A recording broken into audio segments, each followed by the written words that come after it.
I'm very tired. I have to work all weekend, so let me record this review very quick so I can go to bed. Also, my background looks messy. I'm reorganizing movies, and that takes me hours to do every time I do it, and I shouldn't do it. But yeah, my dog also is making noise because we're both very tired and trying to go to bed. So I just got out of the Amazon Prime early screening for Spider-Man Brand New Day, and let me just say, I don't give a shit about live-action Spider-Man movies. I just want to state that up front.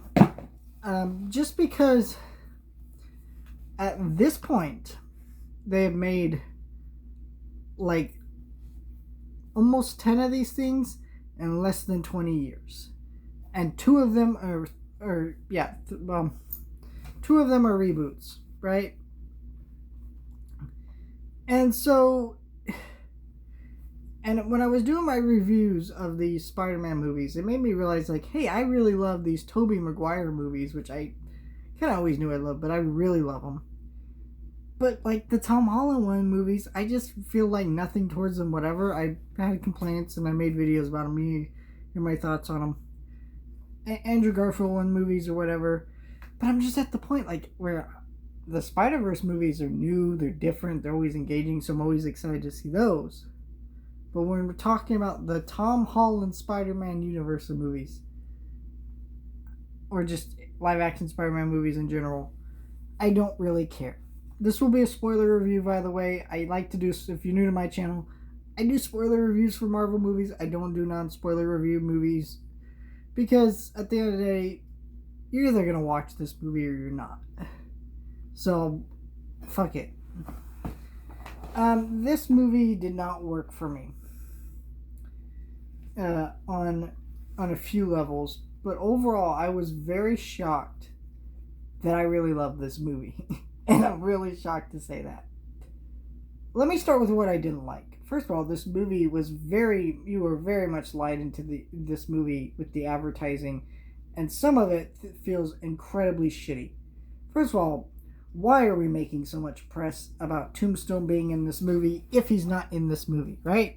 I think you see him in the trailers. I don't remember, but I know he was talked about on all these entertainment websites or whatever. You know, it's like, why are we doing this? Scorpion is the one that I feel very insulting, and I understand if you're a fan why you'd be pissed about that. Because for one, Scorpion was a character that was built up in the Spider-Man Homecoming movie to be a villain that tracks down Spider-Man and goes after him, and we never saw the follow through with that. So people were like, oh, are we finally gonna get to see that? And I understand why you'd be really, really excited for that. But then it finally fucking happens, and you're like, it didn't actually happen, because he's been messing with Spider-Man off screen. Like, he's not good enough to be a main villain, I get it, but it seems like maybe you could have had him in a villain plot where, hey, Tombstone, the big bad, controlling all these other side villains. Also, it's shitty that, like, hey, the fight that they advertise the most with him in the trailer is a moment where Jean Grey is controlling him. Like, what? This movie, though, I think what worked for me is Daniel Destin Cretton loves the Spider-Man character. He's mentioned a lot of things about this in interviews. And he knows how to play within his world and within his characters really well. They don't need to establish a relationship between him and Frank. They just kind of know each other. And it works so well. The Punisher and Spider-Man, oh, their chemistry is off the charts. You know, and Bruce Banner, he didn't really need to be in this movie, but they use him really, really well. In the sense that this is a story about Peter trying to overcome anger inside him or sadness and suppress it, just like Bruce Banner suppresses the Hulk. So both of them kind of have a moment where they unleash it together. I feel like that could have been used a little bit better. I feel like, Bruce Banner just kind of gets kicked out of this movie at a certain point, doesn't get to come back in. It felt like his story didn't ever really get resolved. Honestly, the Hulk / Bruce Banner getting fucked over in these Marvel movies for a long time. It was nice to see Savage Hulk again and have this great fight scene, but I'm going to be real. I don't think they ever know what to do with the Hulk, and this kind of changed that, but also kind of didn't, and that's unfortunate. But he was still, I think they were smart to use that character in the storyline.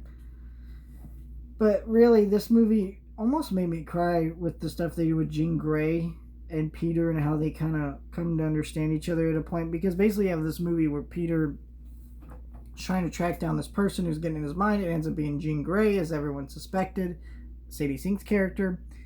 And yeah, I don't know. And she's another character that just kind of leaves at the end of this movie. We don't really get follow up to where she's going, but we get a hint of where she might be. Yeah, I guess I'll talk about the post-credit scene real quick. It's just the Spider-Man tracker thing going off, and you see like beep, and it shows in space, which is obviously a symbiote that's going to attach itself to Peter, because Secret Wars, no duh. I thought this movie really, really worked really well, and I was here for it. I was there for it. The direction and cinematography moments, yeah, I thought that was great, and it's kind of sad that we never got any like resolutions with Zendaya and you know Peter's relationship, but I think she's, you know, with how she's lying. I think she does remember Peter, but she just kind of feels hurt and betrayed, so she just is pushing him away like he pushed her away. And eventually she'll realize she can't make it work without him either. I don't know. We'll see. Love this movie. And honestly, more than any other Spider-Man movie and Marvel movie in a while, this is one I actually feel like I could go see in the theater again. Probably will not do that.